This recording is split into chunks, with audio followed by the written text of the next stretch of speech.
आपलं पुणे परंपरा जपणारं आणि प्रगतीची वाट धरणारं शहर. इथल्या मातीत कष्ट आहेत आणि इथल्या हवेत नवनवीन कल्पना. आता असं असताना कृषी क्षेत्रात आपलं पुणे मागे कसं राहील? आणि म्हणूनच 2025 मध्ये जन्म झाला शेतीचे प्रश्न आणि तंत्रज्ञानाची उत्तरं एकत्र घेऊन येणाऱ्या पुणे ॲग्रिकल्चर हॅकेथॉनचा. महाराष्ट्र शासन, महाराष्ट्र कृषी विभाग आणि महात्मा फुले कृषी विद्यापीठ यांच्या संयुक्त आयोजनातील हा केवळ उपक्रम नाही, तर शेतीचं भविष्य बदलणारं एक मिशन आहे.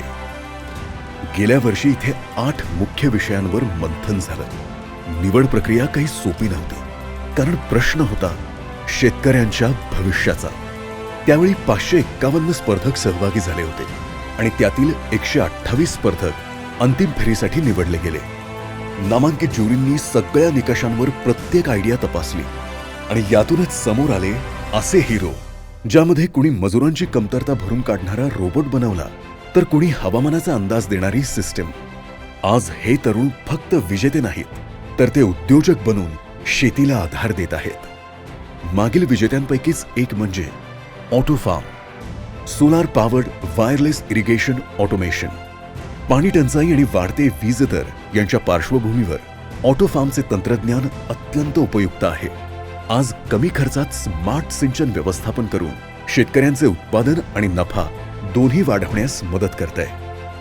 Origin hash, blockchain powered traceability for trusted food. अन्न सुरक्षा आणि पारदर्शकता ही भविष्यातील मोठी गरज आज ओरिजिन हॅश पूर्ण करत आहे.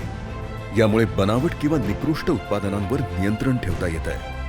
Avyuktam innovations, smart pesticide spraying bought.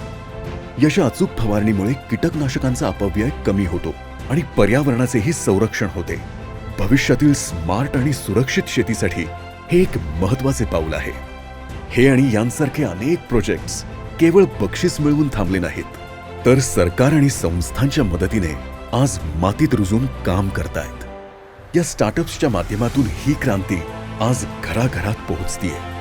पण आता वेळ आहे या क्रांतीचा पुढचा अध्याय लिहिण्याची, कारण पुणे पुन्हा सज्ज होतंय पुणे ॲग्रिकल्चर हॅकेथॉन 2026 साठी.